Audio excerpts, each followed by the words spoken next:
Welcome to the Slop Farm. Enjoy the video. You start by closing Android Studio completely.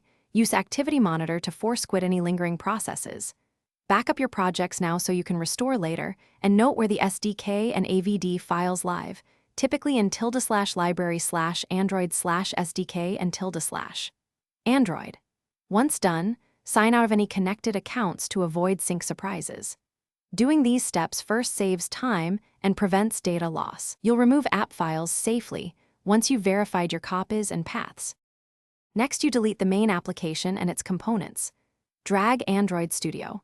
App from /applications to trash, or run sudo rm ref/applications/Android Studio.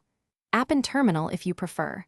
Then remove the Android SDK directory at ~library/android/SDK and the ~Android AVD folder. These contain large disk usage, so make sure you have backups before deleting. Finally, clear caches and preferences in ~library/caches and ~library/preferences that match Android Studio to ensure a clean removal. Now remove remaining emulators, toolchains, and support files. Delete AVDs in ~Android/avd or remove them with the AVD manager first. That avoids broken entries.